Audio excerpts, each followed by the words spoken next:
Good morning, good afternoon, good evening, Notre Dame fans, whenever you are watching or listening. This week's Notre Dame football show, Pod Like a Champion, for those listening via podcast. Really appreciate you guys for making us a part of your day. I'm Mike Singer. He's Tim Hyde. We are pushing the show up a day early for this week. I'm traveling Wednesday through Friday. And yeah, so very thankful for Tim to we'll do this on a Tuesday, and we are having Jack Soble and Tyler Horka. Jack was on our show last Wednesday, did a tremendous job. And Tim texted me the other day, and he was like, yo, let's get Jack and Tyler Horka on from Blue and Gold, our tremendous beat writers, on the show. So we'll be talking with them in a little bit. Tim, you doing all right? How many times have you watched the spring game? Really once, but within that one time, 5 probably. So as you go back and forth a handful of times, rewatching certain guys and rolling from there. Yeah, just a few little things that just really wanted to focus on. Most of it was the front guys, just those the tackles, really the O-line and D-line. Especially one of my talking points last week was the 23-24 class guys, and got to see a ton of them playing in that game. So I was really looking forward to that. And then obviously watching all 3 quarterbacks. It was nice not to see a walk-on quarterback in a spring game, and I think Dylan DeVizin maybe got a few snaps, but did he? Yeah, I'll be honest, the last minute and a half I was getting ready to do the live show with you. That's true. I didn't click on that. I was like, oh, it's over. Once that CJ Carr threw that ball through KK's hands, I was like, all right, here we go. Let's get ready for the live show. But all right, so we got it. But anyway, it was a lot of fun. It's one of my little notes I had for the game was just like, be positive. Let's have fun. Let's see how this thing is. That was a little goal of mine, just for the team and whatnot. And it was a fun Saturday. A lot of action, a lot of activity.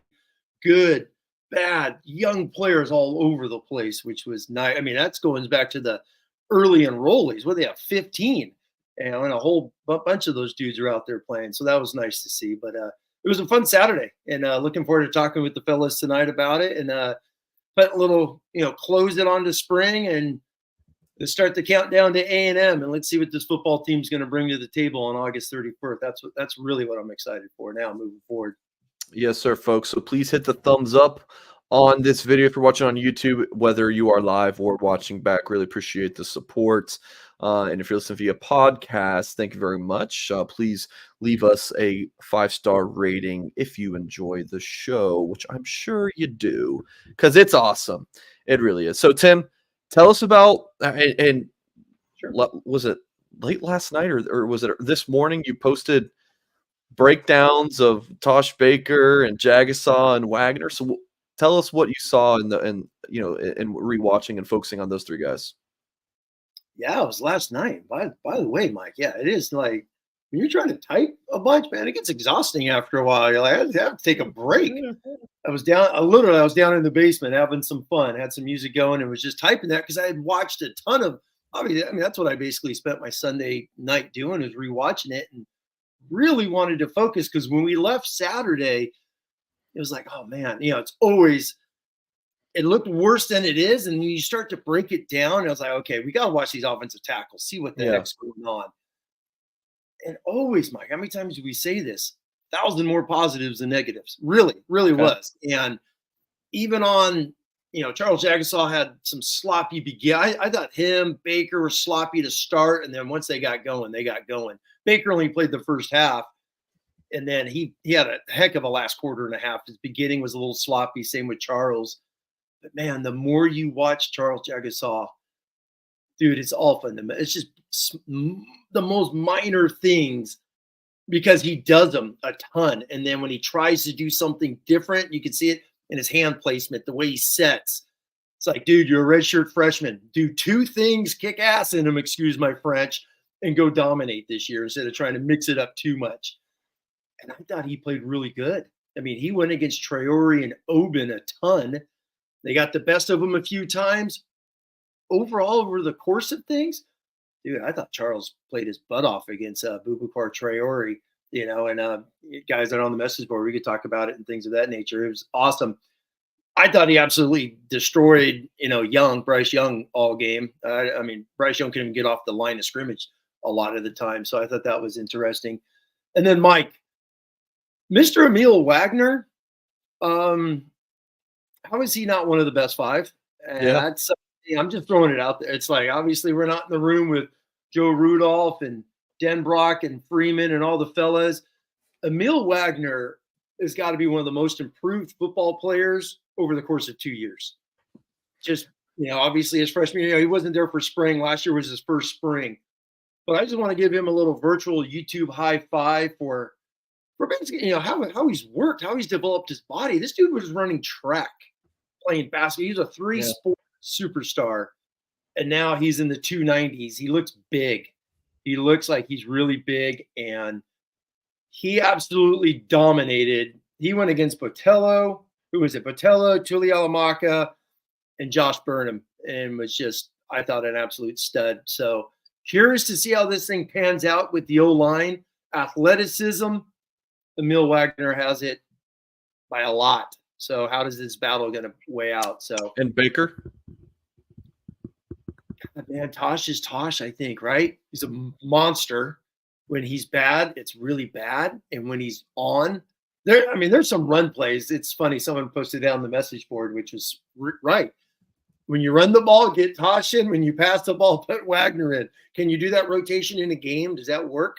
But yeah, Tosh is he's huge. And when he sets right and he's got those massive arms that he has, he's hard to get around. And that's his strength. His strength is just riding dudes out. Like, you're not going to get around me because I'm just too long. And really talented with that. What did I say there? Whatever that. Nothing. Nothing. I was just looking down. Okay. But anyway, solid day watching those guys. The interior guys was good. Amazed at Rocco. Seriously, he did just had an MCL surgery, during November, and here he is running around in spring. So nice to see him. And then obviously we'll dive into a bunch of other things with the other guys. Okay. If you had to pick two of the three tackles, seriously, I'll go Charles and Emil Wagner. I would go Emil Wagner because you're going to get 3 years from him if he stays a fifth year. You could start. Emil Wagner could start 24, 25, 26 and be a first-round draft pick. Same with obviously Charles over there on the left side. Yeah, I would. It's like, what do you have to lose? Seriously, his athleticism, the strength, what I've seen from Emil, from playing in the in the scrub times that he got this past year, the spring last year, is just the way he has just learned the position. And that goes back to coaching. Same thing with some of the young defensive linemen. You could see the coaching that's gone on over the last 12 months with Washington and Joe Rudolph with the O-line and now Washington on the D-line. So Wagner's just got too much upside, man. You got to get him on the field. You just do, because even when he's bad, there's one play. He didn't set his hands, and then he's so damn fast with his feet. He reset, and all of a sudden, Tulialamaka tried this spin move, and Emil's just like, you're not moving. And I think you're going to see so much of that with him over the course if he wins the job. Okay. Next up for discussion before we bring in Blue and Gold beat writers Tyler Horka and Jack Soble. Was there transfer portal news today? Micah Bell, rising sophomore from Houston, the Kincaid School, 5'10", 177 pounds. Tim, this wasn't someone who, when we have our Blue and Gold staff meeting powwows, wasn't someone that I think we really talked about as someone we thought would hit the portal, but at the same time, not really surprising. Good player. Tim, I just don't think he was going to play at Notre Dame. So, why spend like 3 more years here if you're not going to play? And so if that's the case, like go play somewhere. 2 schools I would watch for him: Houston, being the local school, and then Bell's a very smart kid. I think Vanderbilt, another program to watch. Maybe even Troy, Jared Parker, and some old Notre Dame coaches or former Notre Dame coaches, let's say, are there. So, anyways, Tim, when you saw this news today, what was your first reaction? Me, I'm always talk about year 3. It's like, see what happens over the course, get to your junior year. But I'm going to just go with what you said, Mike, is like, hey, if he knows he's not going to crack that lineup. It's not going to get in there. It's kind of like going back to Bellamy a couple years ago. Some of the other DBs from the 21 class that just was like, I can't get on the field. It's time to hang it up, move on, whatever it is. So the one thing, man, is you could go on the portal window on the On3, which has the unbelievable portal tracker. Their webpage is awesome. Yeah. I would say 80% of it's wide receivers, DBs. So it's like, there's so many of them, Mike. There's so many of them. So you could go into, FIU and pull a wide receiver. You could go down to, who's the guy that just visited? Rice. There we go. Rice. You could get all these guys. Heck, Alabama got a guy out of Louisiana Tech last year. And I think a guy from Alabama, Birmingham. Notre Dame's been going into Marshall. Yeah. Exactly. So there's so many bodies at these skill guys. And we talk about this in recruiting all the time where there's so many damn wide receivers. So many damn wide receivers. They're all over the country. So it stinks because obviously you go back to Bell's film, fast as heck, electric. Really good athlete. Great out. I remember saying, I'm like, man, I would have played him at slot because he's just fast as hell and get him the ball. But they wanted to make him a DB as life goes. And it's me personally, it's not going to hurt Notre Dame because they could go find a guy. They're going to find a guy for a year. And this is the one thing, especially the last couple of years, right? DN, defensive back, wide receiver where needed. You find these guys in the portal. So, and Notre Dame's recruiting so good at so many other positions, there hasn't been a need to go to the other spots, when you look at the portal. So it's fine. Life moves on, right, in this new day and age. And that's the way you got to look at it. All roads lead back to recruiting rankings, Tim. On this show, where I'm. Look. Yeah, what was your thing you got rolling today? I was just reading a few things. I really didn't read. All I read with you into yours, it was just more of also, I mean, and the other thing, right? Every time a guy leaves now, Mike, it's like, all right, we're going to hit that 1/3 window of guys that won't make it. It's the numbers. It always adds up, man. Micah Bell was ranked a 3-star by On3 and a 4-star everywhere else, and just so much hate on the message board about that for such a long time. So I have to pull out the receipts, and I did on the board today. So sometimes when the guys are ranked lower, sometimes those rankings are correct. We'll just leave it at that. Wish Bell all the best. I think he could be a really good player. I just don't think it's at corner. I think it's as a slot or he's a really good football player. I remember doing articles on his senior year, and when we do those commit track articles with the stats and everything, great numbers at running back. Like a state champion. He was fantastic. I think like the first 4 plays of his senior film is all kick returns, touchdowns. Super fast, like 10.47, I think was his 100-meter. But it just didn't work out at Notre Dame. Wish Micah Bell all the best. Exactly. And I think I even remember you reporting during the All-American game how much he was struggling at DB, if I remember right. And that's why I just kept going back to like, man, play him on offense. He's so damn fast. That's the guy you hit on a middle screen and let that speed take off. But you're right. They tried him at D, didn't work out, and he moves on, and we'll roll from there. Yeah. All right, let's go ahead and bring in Tyler Horka and Jack Soble, Blue and Gold beat writers. I'll hold on real quick. I was just reading. Brent says Singer, he has 3 years of eligibility. He's projected to start at nickel in 2025. Talking about Bell, who is projecting Micah Bell to start at nickel in 2025? Brent, I don't know what you're talking about. The expectations, quote unquote. I don't know who's projecting that. I don't know what you're talking about. Yeah. All right. Anywho, all right. Let's bring in the guys. Tyler Horka, Jack Soble. Guys, trust that you are doing well. Jack, everything good on your end, man? Yeah, everything's great on my end. How about you, Mike? Exhausted, but I'm happy you guys are here. I'm going to sit back, chill a little bit, maybe write an article on the side because I got some more content to do. Tyler, you good, brother? You guys are both looking spiffy. Did you guys call each other and say we're going to put on the flannel? Nah, I just was came so- from a women's basketball banquet, so I was like, Oh, you yeah. know what? I'll just. How was that? Oh, okay. That was good. Hannah Hidalgo went up on stage for like 4 different awards, so it went as exactly as everyone expected. That girl Some can news, right? she can hoop. There's All some right. news there, right, Tyler? What you say, Jack? There's some news there, right? Oh yeah, KK Bransford's coming back. So one of those in the portal, out of the portal type of deals, which in this day and age is like the Maddie Westbeld thing. Whenever you retain a player, it almost feels like you're getting a player out of the portal at this point. So that's good news for that team. So last Wednesday during the show, which Jack was on, did a phenomenal job, did so well, we're bringing him back. We discussed 5 things that Tim was kind of looking forward to about the game. And I figured let's kind of revisit those as our talking points for today. So to start, the underclassmen quarterback battle between CJ and Kenny Minchie. I made the astute observation, I think it was one of my better ones, that, look, what you think about Steve, nothing he's going to do in the spring game is going to change that. I think that bared to be accurate. What you thought about Steve is the same now.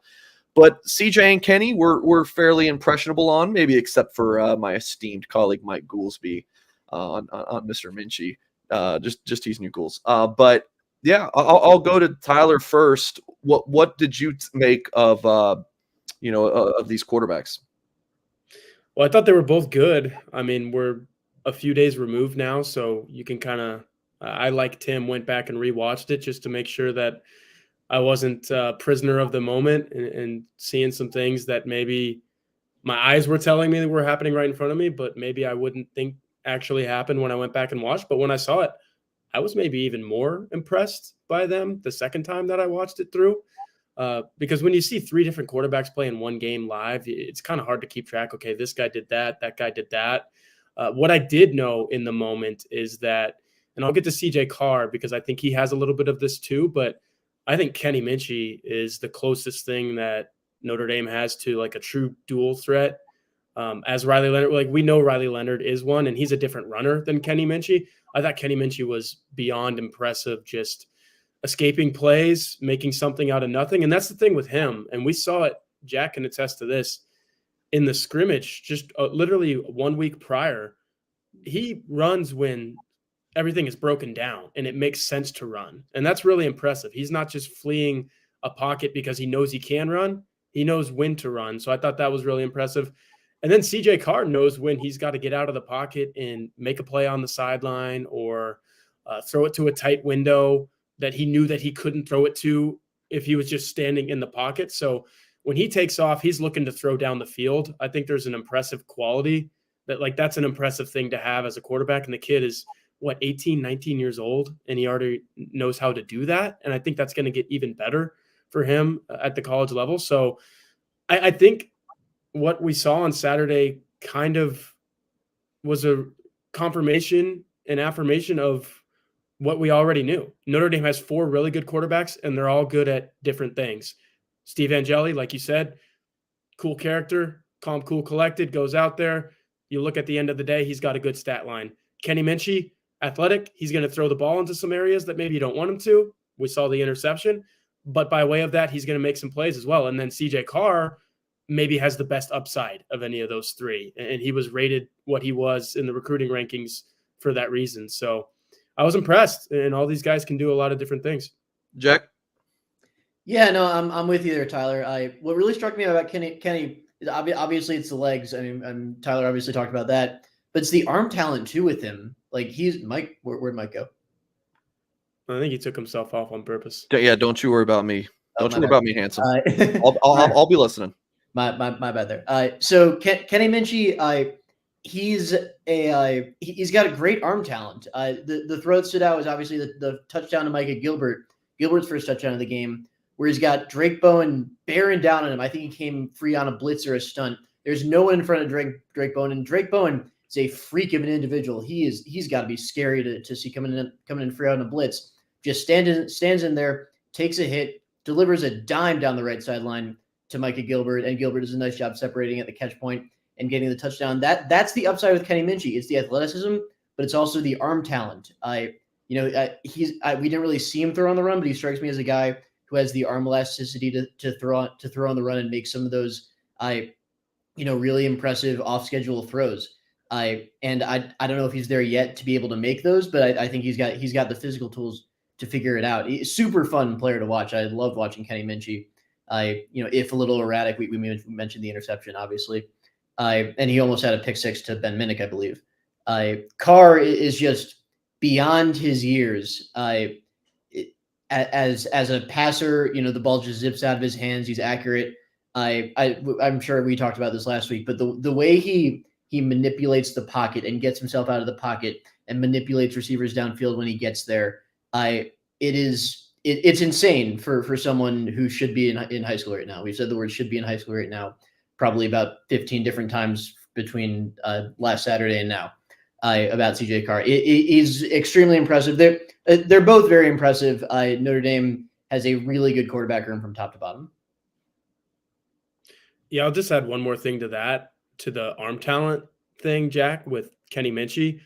I don't know if you guys remember the play, but I think he was flushed a little bit left and bought some time out there, and then he had even more guys come at him, and he just flicked the thing through the back of the end zone, or kind of the corner of the end zone, into the kind of where that, like right in front of the student section where that little stadium DJ is set up. And I just watched that ball go, and the play was completely inconsequential. Like I said, throwaway. But when Minchey just kind of launched it from down here and it just like flew out, I was like, holy cow, this guy can, he's got arm talent. He can really spin it. And he's been number 3 here for as long as he's been here. So we haven't really had a chance to see it. I was just glad Saturday he was given the reins for pretty much a full half until Carr started doing his thing, mixing and matching. We actually saw Kenny Minchey really the last 2 Saturdays, because I go back to that scrimmage, and he was pretty good that day too. Yeah, and I'll add one last quick thing about Kenny. Like the way we use the word arm talent and not arm strength, that's intentional, right? Because when we say arm talent, we mean like on that touchdown to Gilbert, he stands in, he doesn't have room to step up. He just kind of flicks the ball off his back foot, and it's accurate as heck. It's on the money. It's on time. That's what we mean. That's what we mean with the arm talent with him.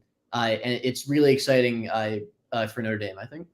Someone with arm strength and maybe not the full arsenal of talent probably throws that thing through the back of the end zone, and that's not a touchdown to Micah Gilbert, but he put it on the money. And I'll say, while we're on the topic of Micah Gilbert and these quarterbacks, how about CJ Carr's touchdown to Micah Gilbert too? I mean, that thing, Gilbert just toasts the corner on that play, but there's a safety coming across, and he's got to hit. That's a timing throw. He's got to hit that receiver with the ball right when he did. Otherwise, maybe it was Luke Talich coming across, I believe it was. Might have been Kenny Linebacker or Talich, one of those two, yeah.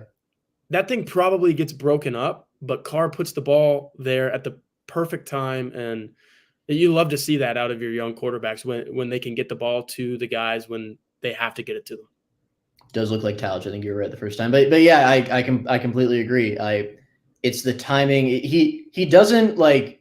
You can see him in the clip. He doesn't reach back for something extra on the throw. He just lofts it in there. Trusts his accuracy. Trusts his timing.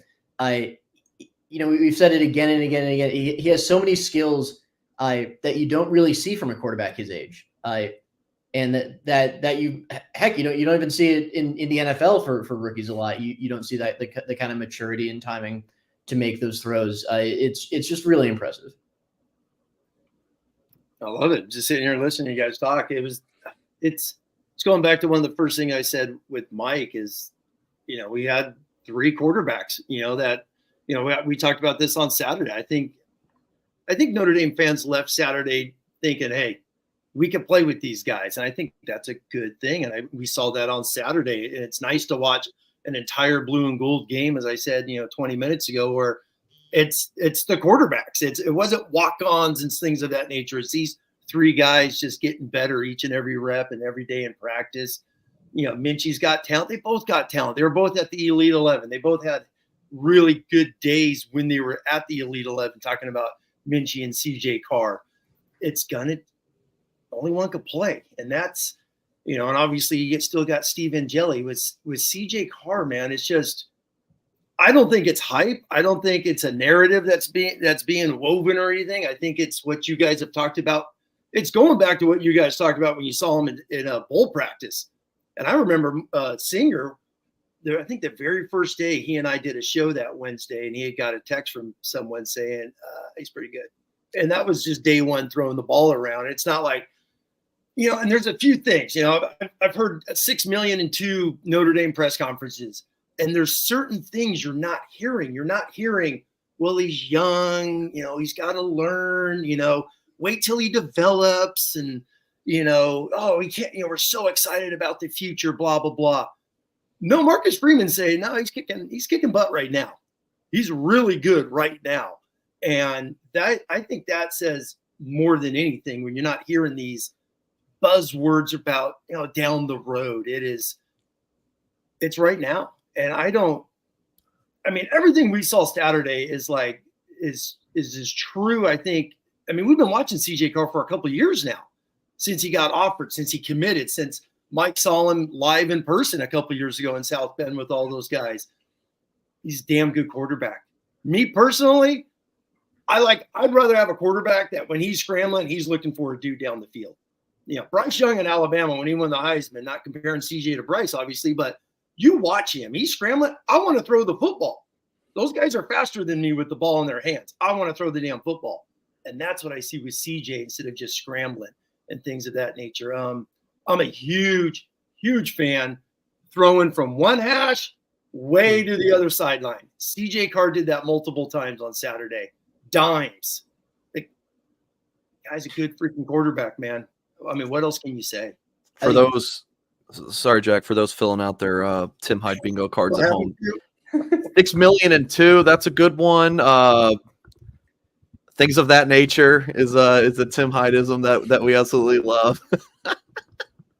All right, we're off and running, but Minchie's an athlete. Minchie does good things and whatnot, man. But we got the 2 guys sitting in there in South Bend and stuff of that nature. It's like one of my big things, Mike. What did I say 9 months ago, so to speak? Coming out of spring, I think we're going to know who the 2025 quarterback is. How do we not know who that is by now? Yeah, I think we do.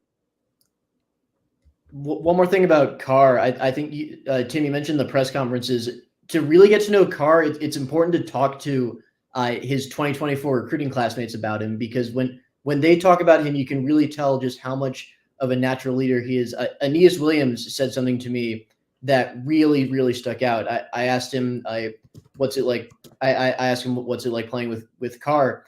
And he goes, it's like, I feel like I'm at home, is what Aeneas Williams said. Like, I feel more comfortable on the field when CJ Carr is there next to me, because they have such a good relationship with each other from their time as commits. They're both committed for a while. He has that relationship, and he's that kind of natural leader in this class, and he's going to be that for Notre Dame at some point pretty soon.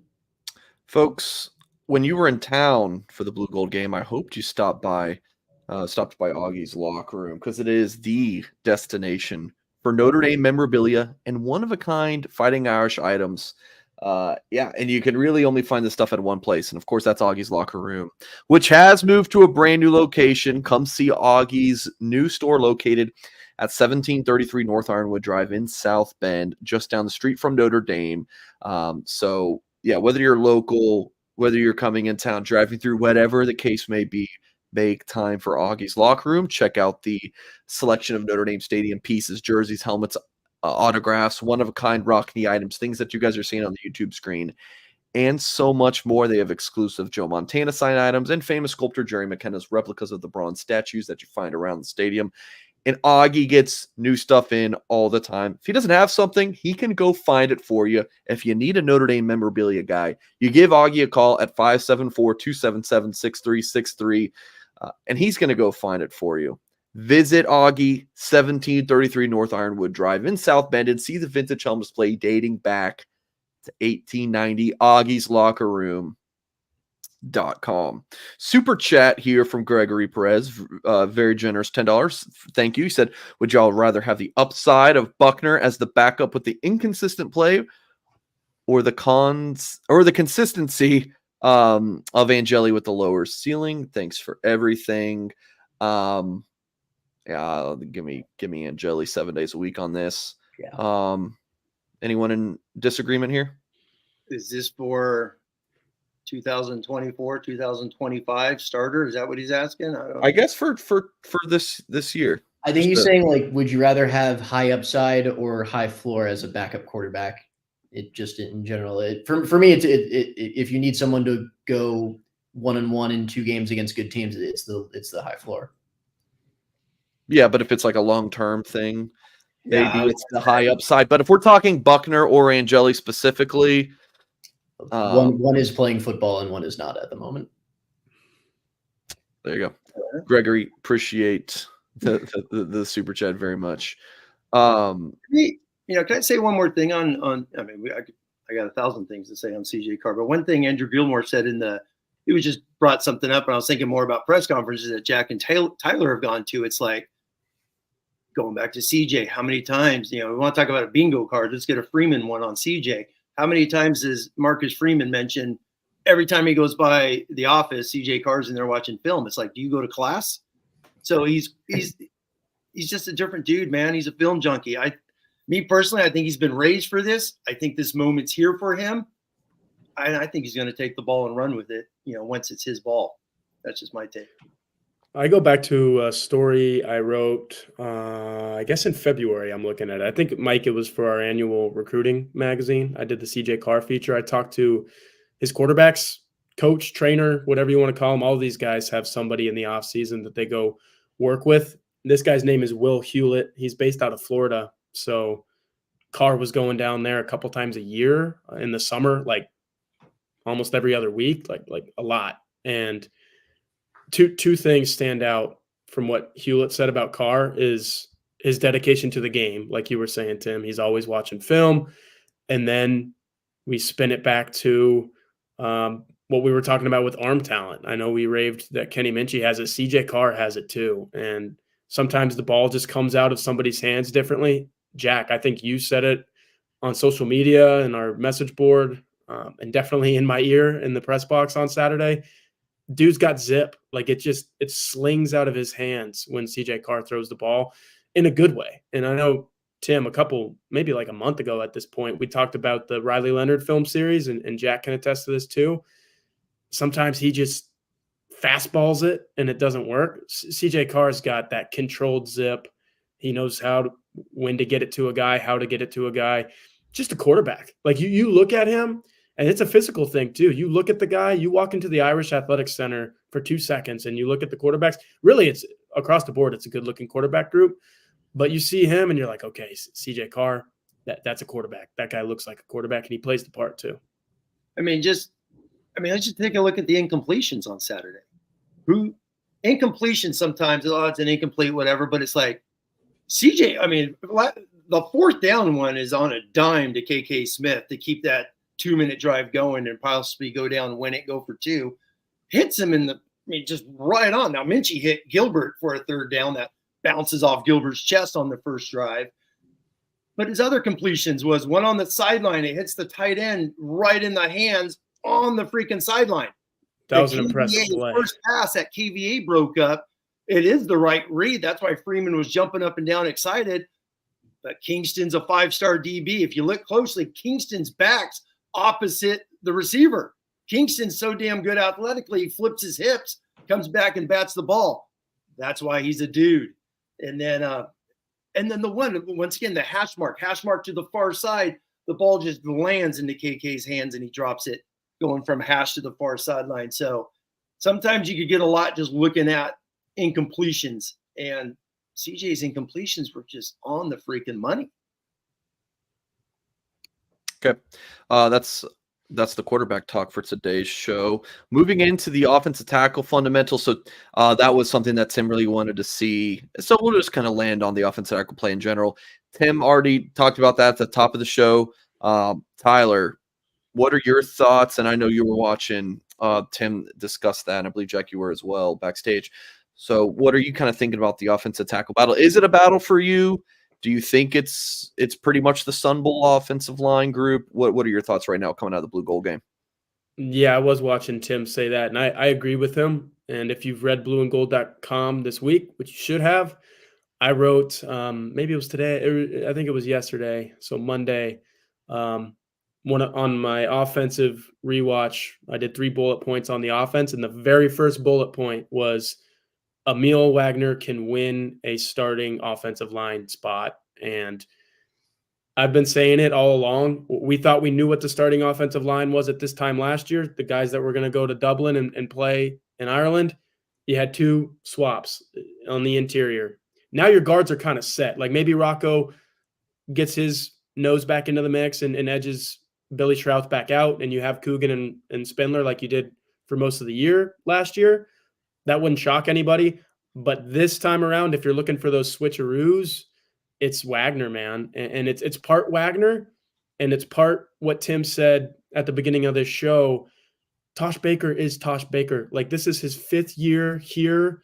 They tried to start him 3 years ago when Blake Fisher went out, and thank God Notre Dame finally landed on Joe Alt. I think he was like the 3rd guy they tried there, and now he's going to hear his name called in the first 30 minutes of the NFL draft on Thursday.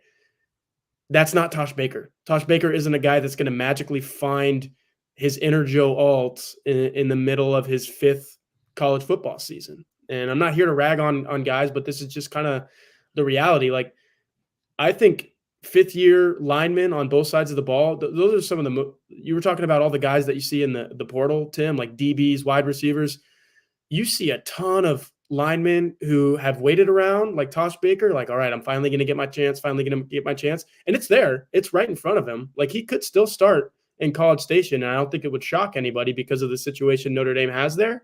But he is the perfect candidate to say, you know what, maybe it's not here and I go somewhere else. So I think people wouldn't be shocked if that happens, and people wouldn't be shocked if he starts. But for Wagner, it's right there to take it, because I think Charles Jagasaw has done enough in the last 5 months to solidify his spot. So there is a battle going on there at right tackle, and I think it's one that could easily be won by the guy who's kind of nipping at the other guy's heels.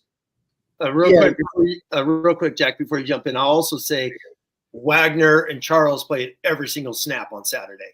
So they didn't have, you know what I mean? Like, you two are staying in there. You're getting all the reps possible. And that was, I didn't even think about that until I was doing my rewatch. Like, oh, dude, there's 120 some odd snaps in that game combined. And those two didn't come off on their side. So I thought that was a big telltale. But Emil was very impressive when you think about the pass rushers and things of that nature. So go ahead, Jack.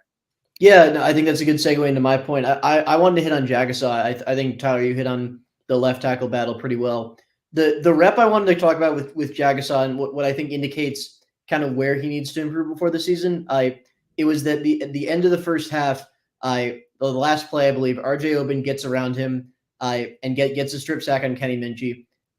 The move Oben used, it was that cross chop move where you take 2 hands, swipe your hands away, rip around him, and he beats him. That, I think, is the prototypical, like, if you're a veteran edge rusher against a young offensive tackle, that's the move you're going to use. I think it was Brett Coleman does a lot of YouTube film breakdowns promoting him for no other reason than I like his stuff. He tweeted a couple months ago, like, beware of older college edge rushers in the draft who win by cross-chopping 90% of the time against 19-year-olds who've never seen it before. And obviously that's not a knock on RJ Oben. He's going to be a good player for Notre Dame, but it's the kind of thing where, like, that's where Jagasaw is going to lose early. And that is where, like, that will get better with time. It's one thing to worry about mobility or power, but hand fighting stuff, Jagasaw is going to improve upon that with time. I liked him for a lot of that game. I think he's going to get better and be a good offensive tackle. He might not be a good offensive tackle in game 1 this year. I think he will be by game 12, if that makes sense.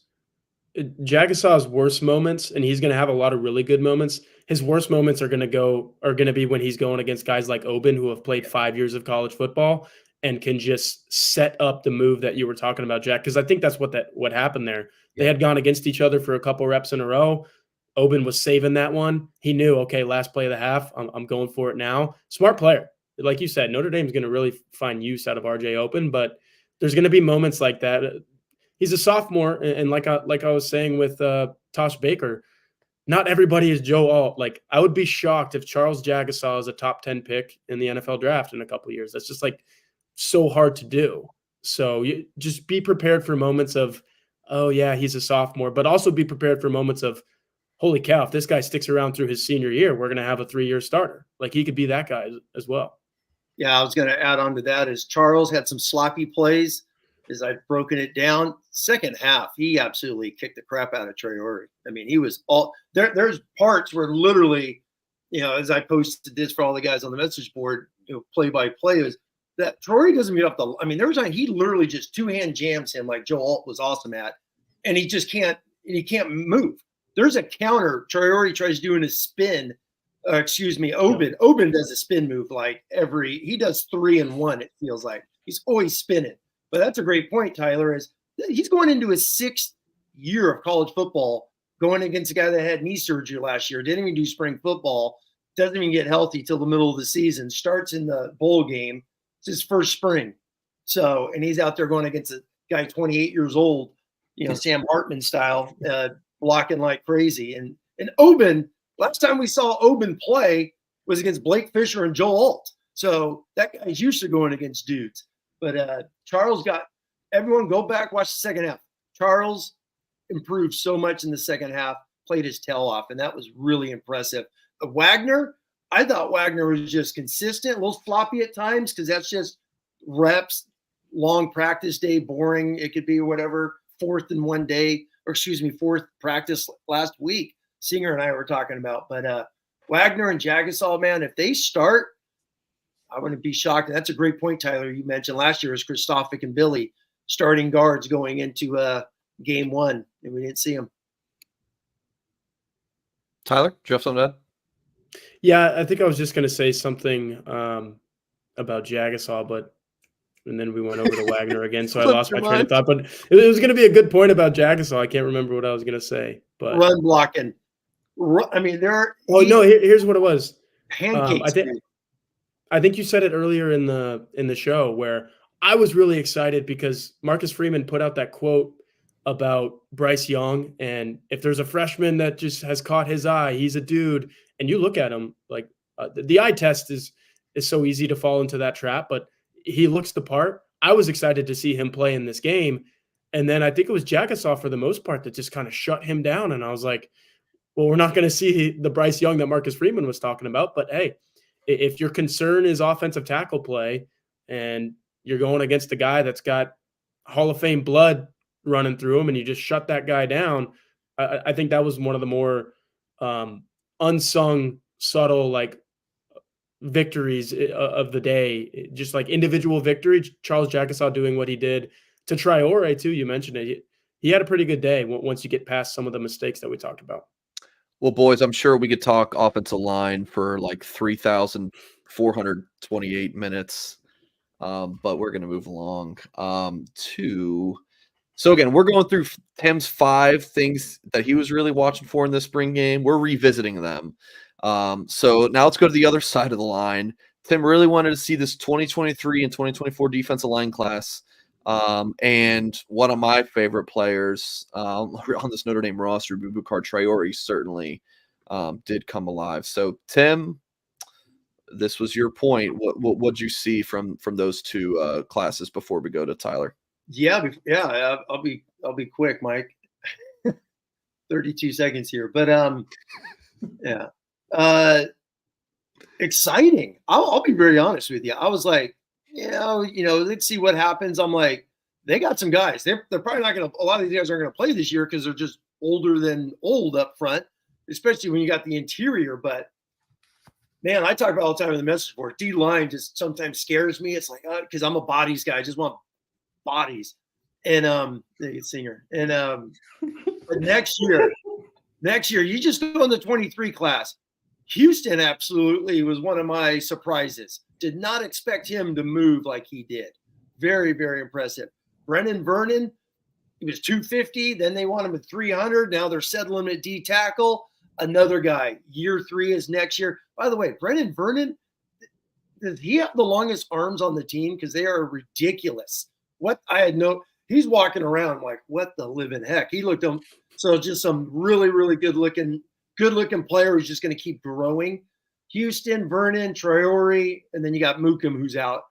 And then the other ones. Cole Mullins, I had no clue. I mean, what he could do. And you've heard about him playing interior without a doubt. That dude's going to be a 6'4", 6'5", 280-pounder, 100 miles an hour, just go in there and just be a tear.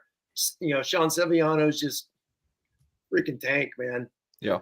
Absolute tank. And then Young is going to just develop. But me personally, one of the highlights was those young guys, because this time next year, I think Notre Dame could just keep this D-line really moving forward.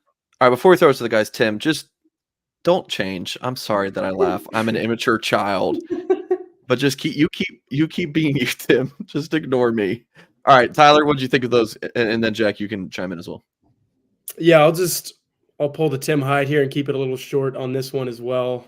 Probably won't say anything that'll make y'all laugh, but two things. I'll pick a player from both classes. 2023, I was looking at Brennan Vernon, and I'm glad you mentioned him, Tim, because just the stature, and it wasn't just his arms. To me, it was like, holy cow, this guy looks bigger than I've ever seen him at Notre Dame. So that was impressive. And there were actually a couple plays when I was watching. I wish I had my binoculars on it and just see like, okay, this line of scrimmage just condensed in a hurry, and it's just a madhouse down there. What the heck happened? A couple of times I see the guys coming out of that, and it was Brennan Vernon who was in the mix. I was like, all right, this guy's he can plug the holes, he can plug the gaps, he can get where he needs to be. So I thought he probably maybe had his most impressive moments that we've ever seen him in a Notre Dame practice. And then the guy from this year's class, Sean Sevillano, I guess I'm fixating on these tackles, but like he's another one of those guys. It's like, how could he not plug the holes and just kind of muck things up when he's that big? And there have been some moments in spring ball where I'm like, oh no, like he's too big. He can't move like they probably need him to move because of all that size. But that's when I'm watching him try to run around tackling dummies, and he's got Al Washington's doing whatever he's got these guys doing with the sleds and stuff.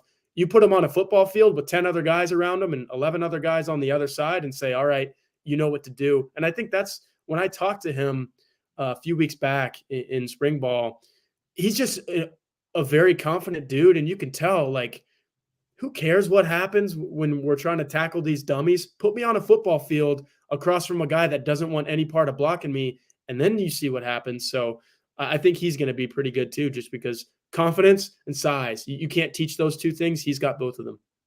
Real quick, can you one of you guys do a little research project and find out, are those custom-made Under Armour pants? Because he's a big dude, and when he's running out, my God, he's huge. So really looking forward to him. Yeah, I wanted to touch on Sevillano too. I think he's a really good mover for his size. He's quick. He can get off the ball. We saw him like engulf CJ Carr with a sack, and he beat his guy clean. He was really impressive, and I think he's going to be good at that nose tackle position at some point. Want to touch on Traore too, because like I have been pounding the table for this guy since Tyler and I at that one practice at School Field in South Bend saw him put Tai Chan on his back with a ferocious long arm move. We've been I think everyone on the beat has been like Boubacar Traore is going to be very good very soon. I watched him a little bit in run defense, and I think we kind of now understand why, like on the depth chart, he's still technically behind Junior Tuli Halamaka. He's just not there yet. I think Traore this coming season, we believe, and I'm sure the team believes he'll be a complete player at some point. There was a play, I think this was Kenny Minchie's touchdown run, where he just took a step and then just got flattened by Cooper Flanagan, and that was the key block that allowed Minchie to get in. So with the young D lineman, if you're wondering why Traore isn't the starter right now, that's why he's gonna be really helpful this year in situational pass rushing situations. And the nice thing for them with Traore, and this is the last point I'll make, the nice thing for them with Traore with these young interior defensive linemen is that because they have such a veteran group with the starters, they don't need any of these young guys to push harder than they can right now or be more than they are right now. Like when we talk about Sevillano, Vernon, Houston, like even Jason Ane at this point, who looks much improved. Howard Cross and Riley Mills played 50 to 60 snaps per game last year. There's no reason that's going to change. They're monsters in the middle. And it's such a luxury because it allows the guys to actually develop at their own pace behind them. And I think Notre Dame is in a great spot at that position. And I'll just say, just off of that, is those guys, be patient. Be patient. They have NFL. Seriously, Mills and Cross would be getting drafted. Oh, yeah. Had they gone into the draft, they would have been drafted this year. So it's like, be patient. You have 2 NFL draft picks playing in front of you.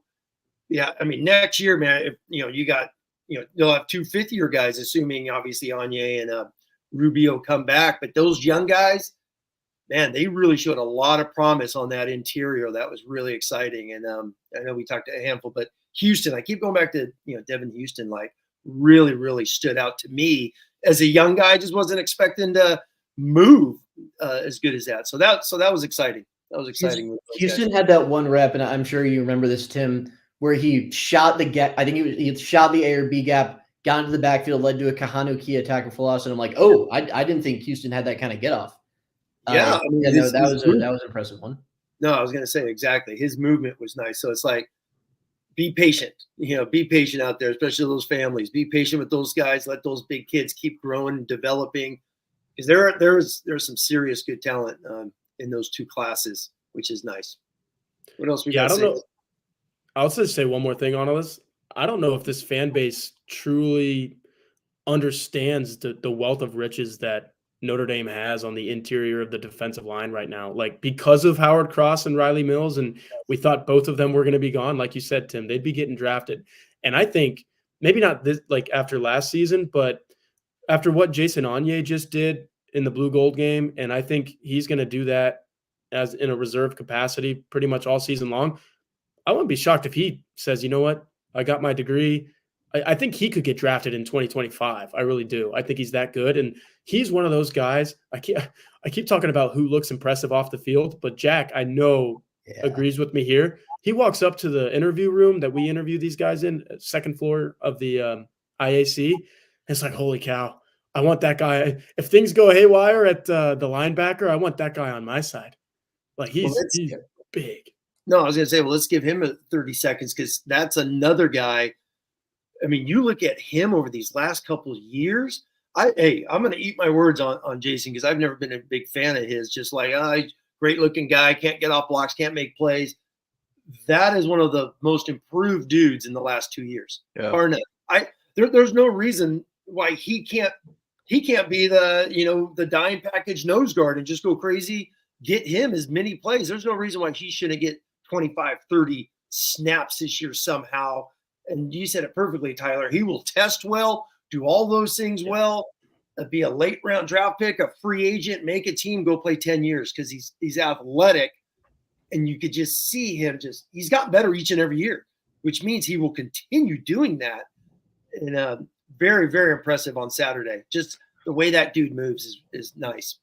One more. Go ahead, Tyler. One more quick thing on Jack. I'm sorry. On Anye. Al Washington, in his press conference after the game, as the Blue head coach, he was asked about, I think, Traore and Oben specifically. And at the end, he's like, unprompted, here's another guy who's really improved, Jason Anye.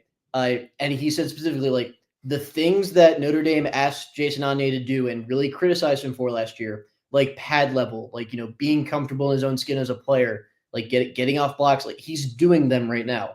And like you said, Tim, I don't know how many snaps are out there for Anye this year, just because of how good Riley Mills and Howard Cross are, but he's going to be a valuable rotational defensive tackle this year for sure. All right. Number 4 was Tim wanted to watch it for this in the blue gold game, was who wins the one-on-one matchups on the outsides. Well, I'll tell you, it's usually the scholarship guys over those poor walk-ons.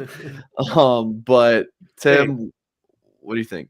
Yeah, I was going to say we could throw this one out, because this was one, I don't know, I was thinking like, the corners, wide receivers, and then who played wide receiver. The guy in the green jersey was out there more than anybody. It was Jack Pullian and Alex Whitman. It was 2 guys. Exactly. Michael Bell's in the portal now, so who cares? It's like, this one is a throwaway. We'll learn more about these guys when they go to College Station. But I was excited to watch some of these guys run around, have some fun. So that was nice to see. I'll tell you, the fans know this one. This one's easy. And I don't remember exactly who he was up against on both of them, but Micah Gilbert was wide open on both of his. I mean, we talked about Talix, the safety, crashing on the second one, great ball, but on both of his touchdowns, wide open. And we've seen that in spring ball, all spring ball. So I can tell you one guy that gets open. It's it's Micah Gilbert. And then another guy, he didn't make a catch until the third quarter, but he was targeted a bunch before then. He had the drop. He had the play where he was wide open, and Steve Angeli just took a little bit of time getting him the ball and then ended up throwing it behind him. But I've got no reservations with Jaden Greathouse getting open. I know that guy's going to get open on Saturdays. So, and that was an interesting matchup. I wrote about it going in, him and Jaden Osbury. I think Osbury actually did lock him up a few times, but when Greathouse does get open, I think he's getting better and better in the open field with the ball in his hands. Like, I think that guy's just a perfect slot player. And we had that discussion last time I was on too, Tim. Him and Faison, like, how are you going to keep both of them happy in the slot? Two totally different players, but both so good at what they do. Like, I think both of them get open, and they're good. I will echo that point about Greathouse. I think he was open much more than he actually got the ball Saturday afternoon. And I'll also echo that about Osbury, because I thought that was the biggest mismatch in the game, and Osbury really held his own. You know what? Let me ask you guys something. Real quick on me. I just bet Gray is Gray, as in Christian Gray. He's a smooth cat out there, man. He's just fun to watch. He's just like, why even throw to him? What the hell are you doing, CJ Carr? It's like, it's Christian side. Tim, I know you love rewatching games more than anything. And when I rewatched and I saw the Christian Gray plays, I was thinking to myself, does this guy just like stick a magnet on the other guy's jersey and then put one on his own? And because every time they run downfield, you attempt that ball and the camera pans into the corner and the wide receiver, and Christian Gray is just right there every time. He's good. My question for you guys is, this is a wide receiver thing. So Notre Dame's got 11 wide receivers, right? Handful of them obviously didn't play, the other day. And Mike Brown, in one of his press, when he met with you guys a month ago, early on, whatever the heck it was, one of his big talking points is, oh, my goal is to find 6. Well, it's like they have 11. It's like, who are the 6? And I even went back, like, which is just me with some of these guys. How in the world? So if he's only going to play 6, 5 are sitting, how the heck are Evans and Reardon on the bench?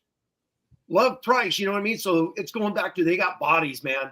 They got dudes. How they mix and match is going to be interesting. But what is your opinion on who are the 6 wide receivers? Knock on wood, we don't have 20 injuries like last year, but love to hear you guys stay on that, because that was a Mike Brown thing. Like, my goal is to find 6 guys. I'm comfortable with playing 6. That's what I want.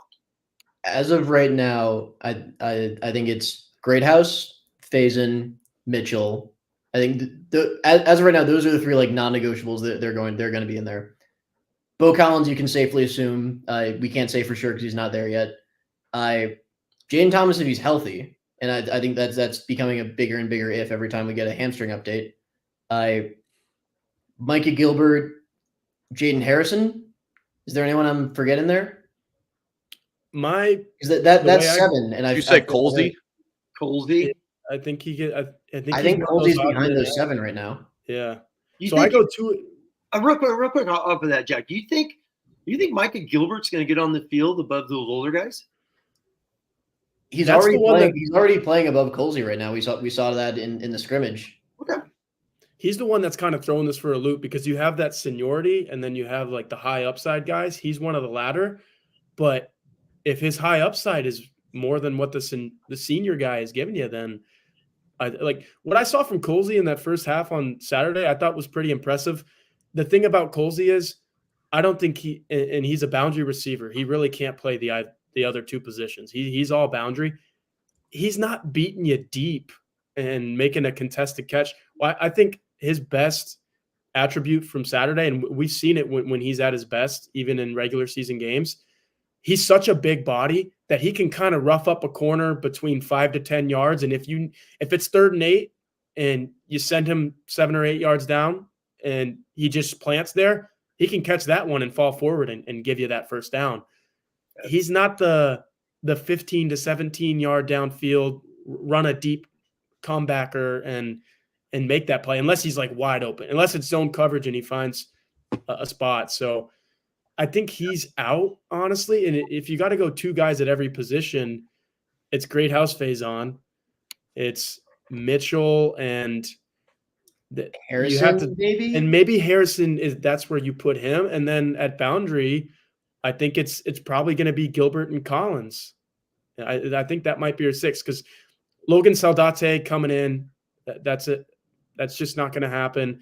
Cam Williams, like, I think after 15 practices, and we saw a lot of them, I can definitively say that Micah Gilbert is ahead of Cam Williams. So he's probably out.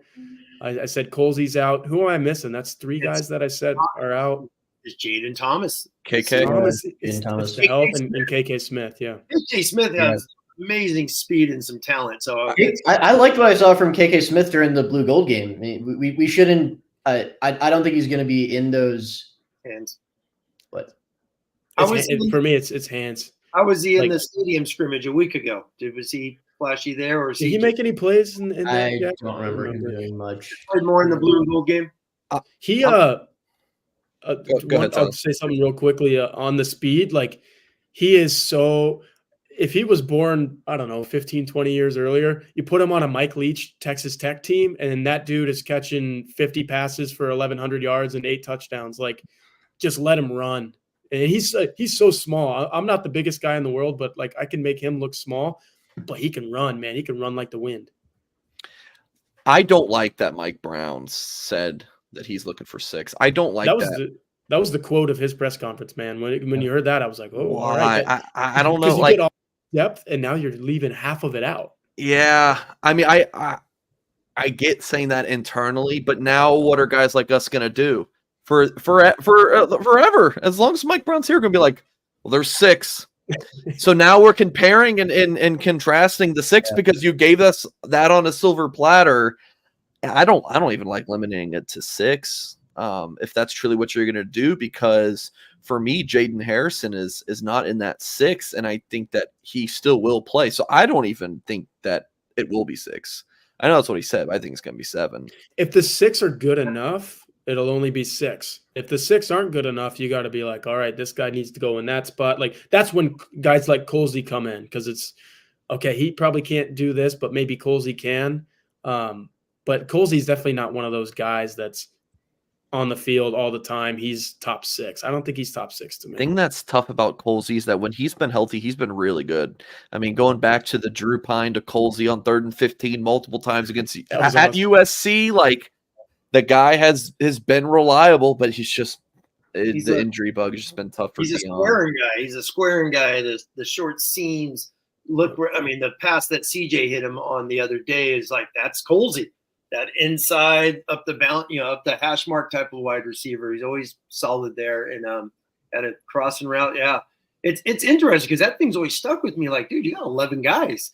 So, but there's going to be injuries. Heck, we've already seen it. You guys, geez Louise, there you go. I hit my ass in there. Usually it's the quarterbacks that get quarterback and offensive line that gets Tim that worked up. Now he's dropping the camera on the receivers. In my hands, the hands are going moving. But it's like, yeah, it's the 6. It's the 6. So who are they? We'll find out. And there's going to be injuries, as you guys saw this spring. It's tough because like Jaden Harrison, I think Tyler kind of goes with Colsey in that like he's good when uses a specific way. He's obviously going to elevate the special teams unit too. He's a great kick returner. He's an All-American kick returner. So he's obviously going to help Notre Dame. But I think to some extent, you kind of have to find ways to get him the ball on offense because he's probably one of their three, if not one, fastest offensive players. And I thought he showed really impressive hands in that first practice. That when we really saw him in the full-time capacity before he got hurt. So yeah, I agree with you guys that like there are more than 6 guys who we feel like should see the field, and obviously it's going to be cut down because of injuries. I mean, it already is. But it's going to be fascinating in fall camp to see how they narrow that down. The one thing that the last thing that I'll say about this is the blue gold game. I don't know, there were, like you said, Tim, there were walk-ons, the running backs got involved catching the football. The tight ends I thought were really good catching the football that day, but you had 5 healthy scholarship receivers go out there. And the last thing you wanted was for a KK Smith to get all those targets and never catch the ball, or heaven forbid a senior like Deion Colsey go out there and play as much as he did early in that game and not catch the ball. All 5 made plays at some different point or the other. Colsey, Greathouse, Mitchell, Thomas, Smith. They all made plays at some point or the other in that game. So there's 5 guys right there. You're like, okay, there's only 5. Like, you need one more. They didn't even have 6 for that game. But I don't think 6 could be enough. That's all I'm saying. 6 in the regular season, if you have 6 wide receivers that you trust, that could be enough. I know. I mean, I like how we're going off of the 5 talking points because we're throwing almost every player under there. We're getting, we're able to break down the blue and gold game, so to speak. But one guy we haven't mentioned who may be the best wide receiver with the ball in his hands, wherever the hell he's at on the field, is Mr. Love. It's like, just get that guy the damn football. He's unbelievable. That one play that he made when he caught the ball outside the left hash and brought it all the way over to the right hash, I think it gained like 30 to 40 yards, broke a couple tackles, made a couple moves. That if that was the only Jeremiah Love play that you saw all day, that's the only one you needed to see, because it's like, okay, that's who that guy is, and he's good for that at any point in the ball game. And I think he's finally going to get the reps to. There's probably going to be one of those plays every single game that he's out there. I love what they're doing with Jeremiah Love. Just, we talked to Mike Denbrock in the spring, and he's like, we're moving him out there because we need to find ways to get him the ball. And I love that they're doing that because I think he is the most explosive skill player on this team. It's probably either him or Chris Mitchell. You're so right that he has the ability to take the ball, cut up field, and just go. One of the craziest things I've ever heard on TV was Gary Danielson, I think it was him, the CBS Sports announcer, saying in the Sun Bowl that Love is not an explosive player. I was like, what on earth are you talking about? That he's super explosive and they got to get him the ball. Gary Danielson always catching strays, man. Tell me you haven't been watching a whole lot of Notre Dame football without telling me you haven't been watching a whole lot of Notre Dame football. It's crazy to me you lose Audric Estime and your running backs be better. With James Price and Jim Merrill. Dude, I'm telling you, I keep saying it. I wanted to get ahead of that one. Like, I see Kyron Williams and Aeneas Williams. It's nuts. Yeah. He does so much of the little things well. He's not the fastest, most explosive guy, but he's tough to tackle. He pass blocks. He pass catches. He's just a good football player. He scores touchdowns. I know it was just a blue gold game, but like that, everything that you just described is Kyron Williams, and it's why he's going to be on the Rams for the next 5 years, 5-6 years. Last topic here. Tim was looking at a new era at linebacker, of course. Kingston, Drake Bowen. Snead's been around for a couple of years and's been playing, but a step forward for him, we're hoping. Preston Zender, got to show my boy some love. Tim, what did you see from the linebackers?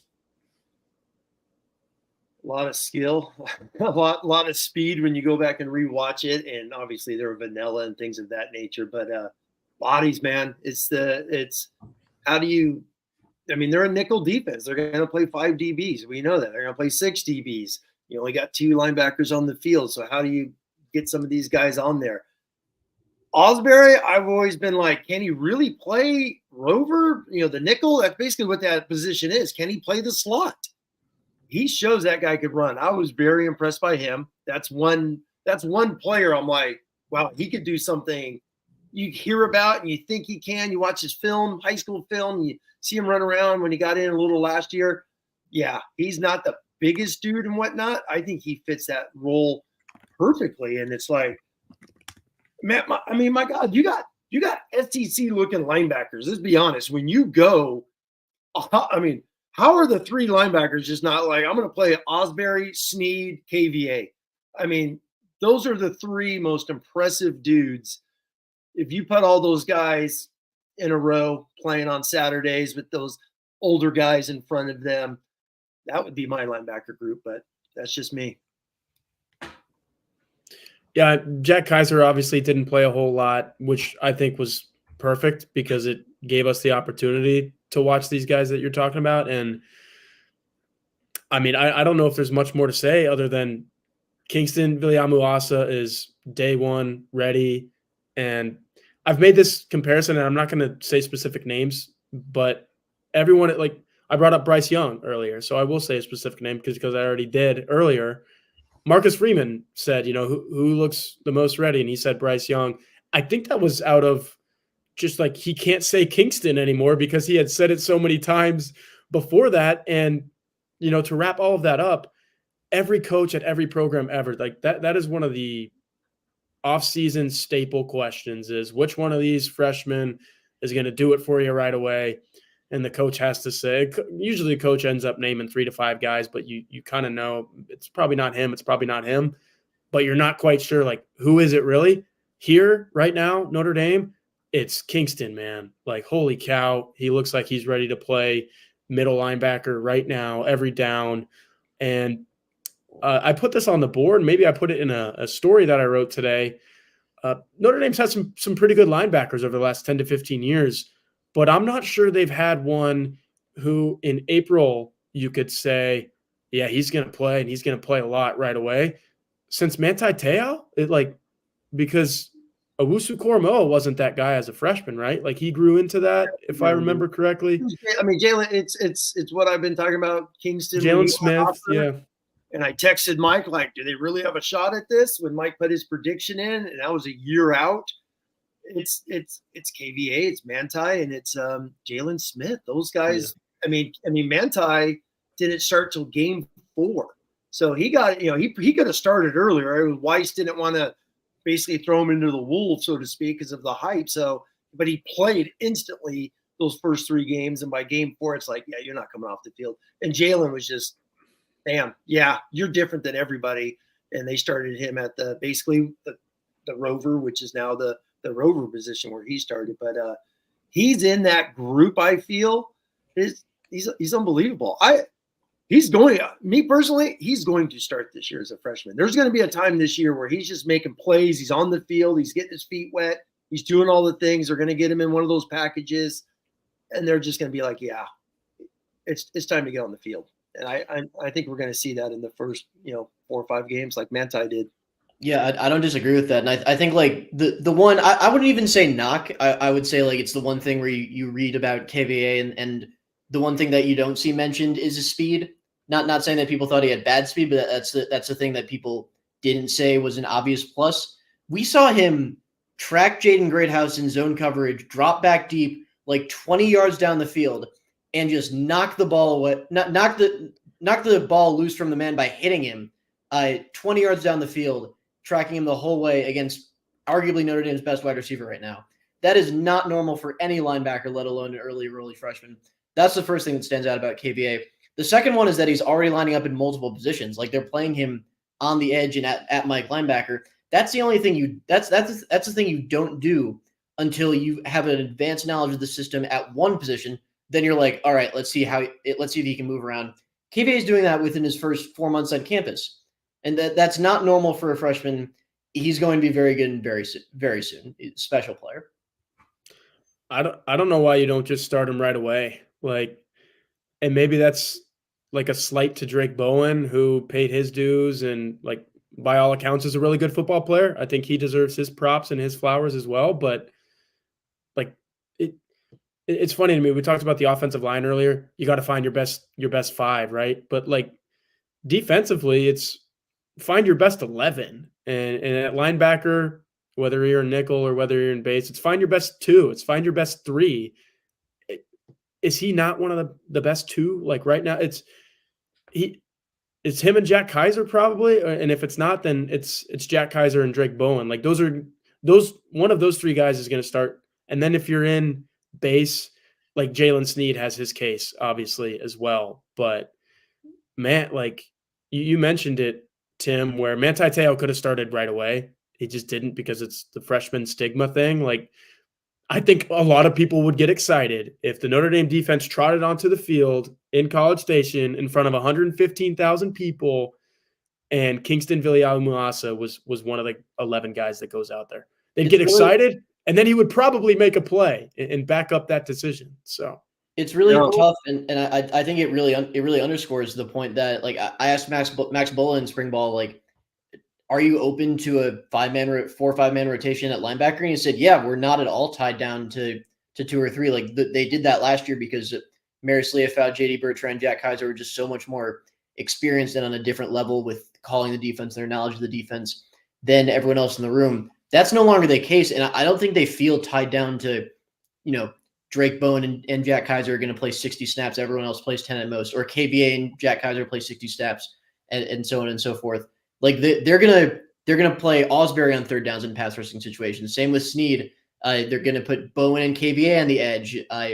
They might run like a modified 3-4 base. We saw that a little bit in that Jersey scrimmage. They have so many options for what to do at linebacker. It's going to be situational, and I think Al Golden, in his third year with this team, he's going to know how to handle it. No, that's a great point. Bringing up the reps, because obviously JD and Maris those guys barely came off the field. Kaiser inserted at times here and there, but those guys played so much because these guys were young and not ready for prime time, so to speak. But it's like Bowen got his reps last year. Osbury's come on. Obviously, Zinter's got talent. He's going to grow into somewhere in that group. And Osbury's super talented. And you got Kia, who's been traveling the world on a Mormon mission, comes back and gets a dozen tackles, which shows his skill level. And his little brother's going to be coming here in a year from now. So that's exciting. It's going to be different. And that's what I'm excited about with this linebacker group is last year when they went through their dime, you kind of knew who it is. I think we're going to see multiple dudes playing, some different roles this year between Snead, Kingston, obviously Kaiser in 6 years is going to be the ringleader, but there's some dudes that are just better athletes than, that Kaiser that may fit into a few roles here or there. And like we say, we can argue that Kingston's going to start, and we might not be wrong, but I want to make it clear that like that's not saying Drake Bowen's going to sit on the bench the whole game. He's obviously going to play, and they're both going to play a ton this year. Bowen, no, I was going to say Bowen is the CJ Carr on defense because all Freeman ever talks about when it comes to Bowen is the same thing. He's a sponge. The guy lives in the football offices and is just always in Bola's room watching film, and that's testament to him, his work ethic, and his goals. So, yeah, Bowen's going to play. These guys are all damn good football players. Just it's going to be wild, man, to see a handful of these positions on this team rotate this year. Yeah, I think that's the biggest thing for me is last year it was, okay, when is JD and Maris not out there? That's when you have to pay attention and be like, okay, it's somebody else. This year it's going to be every single snap. It's going to be who is out there because it could be somebody else on every single snap. And that's exciting. And it also shows the depth that they have at this position. We've been waiting for this moment where we're talking about a handful of linebackers and not just the same two guys. And look, both of those guys might hear their name called this weekend, so you got to give them their props. They did their job at Notre Dame, but to your point, Tim, and to your bullet point going into that blue gold game, it is a changing of the guard at linebacker, and we're finally seeing it play out in front of our eyes. Jack, Tyler, appreciate you guys hopping on the show, giving your excellent insights, spending an hour with us. We'll definitely have you guys on again soon. Appreciate you guys.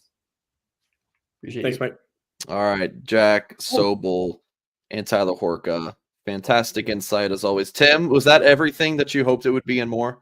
My producer, worked there where I mentioned, hey, let's get the fellas on and have a little blue and gold round table and a chit chat, so to speak, right? And no, it was awesome.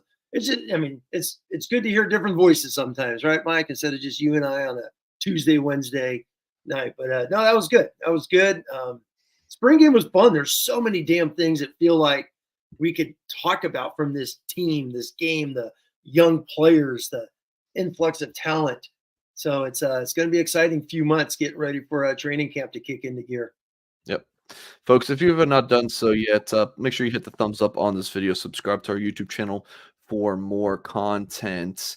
I really love this comment from Clontarf here. He says, here comes Singer to make everyone go to bed. Listen, you guys tease me about when it hits the hour mark, Singer's done. I went an hour and a half with Goolsby last night.